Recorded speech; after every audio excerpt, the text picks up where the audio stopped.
이번 시간에는 소설이 무엇일까요? 소설이란 무엇인지 소설의 이론에 대해서 살펴보도록 하겠습니다.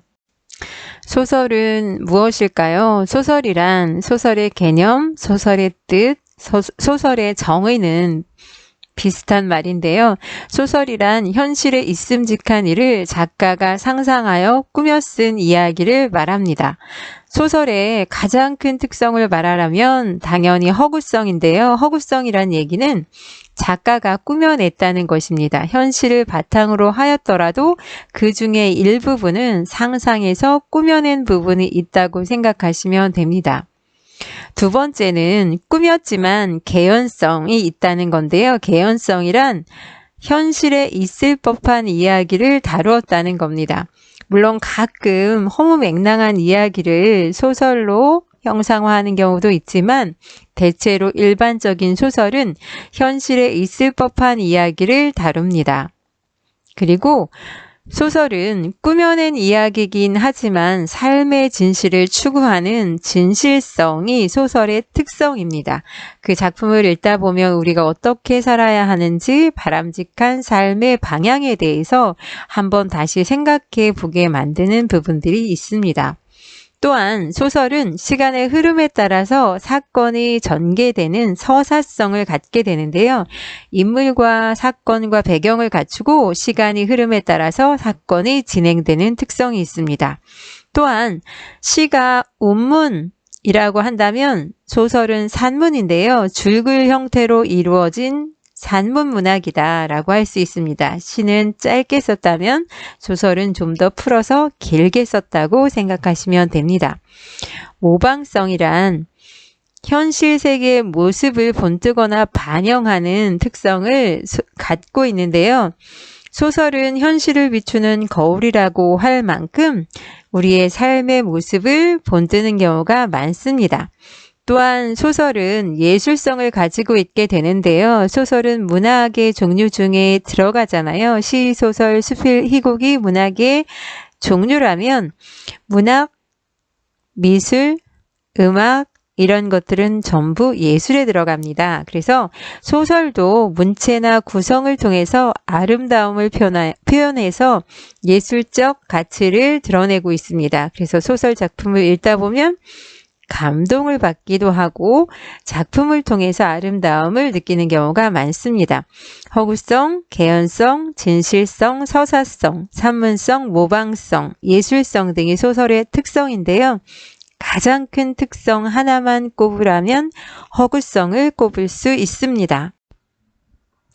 소설의 3요소와 소설 구성 3요소를 살펴보면 흔히 소설의 3요소가 뭐야? 라고 할 때 구성의 3요소를 이야기하는 친구들이 상당히 많은데요. 다시 한번 정리합니다. 소설 구성의 3요소와 소설의 3요소는 조금 다릅니다. 소설의 3요소는 주제, 작가가 그 작품을 통해서 나타내고자 하는 중심 생각. 두 번째 구성, 구성은 인과, 원인과 결과에 따라 이야기를 짜임새 있게 배열하는 것을 구성이라고 합니다. 그래서 구성이 탄탄해야 이야기를 잘 꾸며냈다고 할 수 있습니다. 문체, 문체는 글투인데요. 작가의 개성이 잘 드러나는 요소 중에 하나가 문체입니다. 글 쓰는 방식이 사람들마다, 소설가마다 다릅니다. 소설 구성의 3요소는 소설의 3요소 안에 두 번째 구성이 들어가잖아요. 이 구성을 짜임새 있게 탄탄하게 하기 위해서 세 가지 요소가 인물, 작가가 작품 속에 등장하는 사람으로 창작한 그 사람을 인물이라고 하고, 사건, 등장인물이 벌이는 일들, 배경은 사건이 일어나는 시간과 장소, 그 외에 넓게 사회적 상황도 이야기할 수 있습니다. 그래서 구성의 3요소는 인물, 사건, 배경이고 소설의 3요소는 주제, 구성, 문체입니다.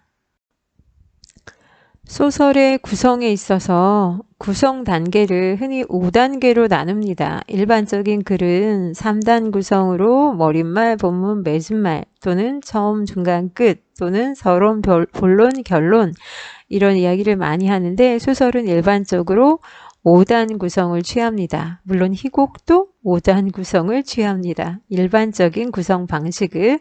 그래서 맨 처음은 발단, 이야기가 시작되는 부분인데요. 이야기가 시작되는 발단 부분에서 구성의 3요소인 인물, 사건, 배경이 드러나는데 흔히 인물과 배경이 소개되고 사건의 실마리 정도, 사건이 아직 본격적으로 진행되지는 않고 이런 이야기를 하려나 보다 라는 실마리 정도 드러난다고 생각하시면 되고, 전개는 사건이 이제 본격적으로 시작되고 사건이 전개되고 등장인물들 사이에 이제 갈등이 시작됩니다. 위기는 갈등이 심화, 고조되는 단계로 절정을 향해서 이렇게 치달아가는 단계가 위기라고 생각하시면 됩니다.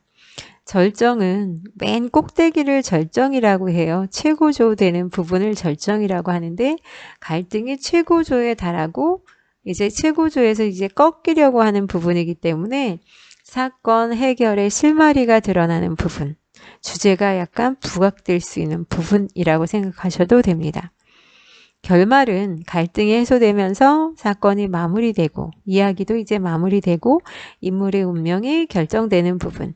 부모님이 두 주인공의 결혼을 반대했다면 결말에서는 이제 허락을 하고 결혼을 하는 그런 내용이 바로 결말 부분. 그래서 소설의 구성 5단계는 발단, 전개, 위기, 절정, 결말 이렇게 5개 부분으로 볼 수 있습니다. 소설 구성의 종류를 살펴보면 중심 사건이 몇 개인가에 따라서 중심 사건이 하나이면 단일 구성이라고 하고, 단일 구성의 경우에는 일반적으로 단편 소설은 단일 구성을 취한다고 생각하시면 됩니다. 단편 소설은 분량이 적기 때문에 그 적은 분량 안에 여러 가지 사건을 다루기가 어렵습니다. 복합 구성은 중심 사건이 2개 이상이 드러나는 경우인데요. 장편 소설 같은 경우는 복합 구성이라고 생각하시면 됩니다. 피카레스크식 구성, 그러면 가끔 드라마에서도 이런 방식을 쓰는 경우가 있는데요. 하나의 제목 안에 만약에 사과꽃 이야기다. 그럼 그 사과꽃 이야기라는 드라마 제목 안에 약간 서로 다른 이야기가 몇 개가 드러나는 것입니다. 물론 하나의 주제와 관련된 몇 개 서로 다른 인물들이 나올 수도 있는데요. 소설도 독립된 각각의 이야기가 동일한 주제로 엮어지거나 가끔은 다른 이야기에 동일한 주인공이 등장할 때도 피카레스크식 구성이란 말을 씁니다.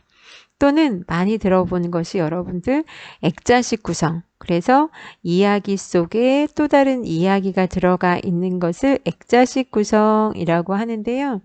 배따라기 같은 경우도 액자식이라고 생각하면 되는데, 그리고 등신불 같은 경우도 이제 액자식 구성인데, 이야기, 바깥 이야기를 외화라는 표현을 쓰고 안의 이야기를 내화라는 표현을 씁니다. 소설의 구성에 있어서 사건의 진행 방식에 따라서 평면적 구성과 입체적 구성으로 나누는데, 평면적 구성은 사건을 시간 순서에 따라 서술하는 방식이고요. 그래서 흔히 고전소설에서 등장하는 방식이고, 입체적 구성은 시간 순서를 따르지 않고 사건의 분석 등으로 시간적인 역전이 일어나는 구성 방식. 평면적 구성 방식이 흔히 순행적 구성 방식으로 시간의 흐름에 따른 방식이라면, 입체적 구성은 약간 역순행 생각하시면 될 것 같습니다. 시간 순서를 약간 현재에서 과거로 갔다가 다시 현재로 왔다가 다시 과거로 갔다가 이렇게 뒤섞여 있는 상태를 말합니다. 그래서 우리가 흔히 시간 순서에 따른 구성 방식 말할 때 순행적 구성, 그러면 시간 순서대로 사건이 진행될 때 순행이란 표현을 쓰고, 역행, 그러면 현재에서 과거로 거꾸로 넘어가는 방식은 역행적 구성이라고 하고, 역순행적 구성, 그럼 시간 순서가 혼합돼서 현재에서 과거로 갔다가 다시 현재로 갔다가 뭐 미래로 간다거나 이렇게 뒤섞여 있으면 역순행이란 표현을 씁니다. 이번 시간 마무리합니다. 소설에 대해서 살펴보았는데요. 다음 시간에도 소설에 대해서 추가로 더 살펴보도록 하겠습니다. 고생하셨습니다.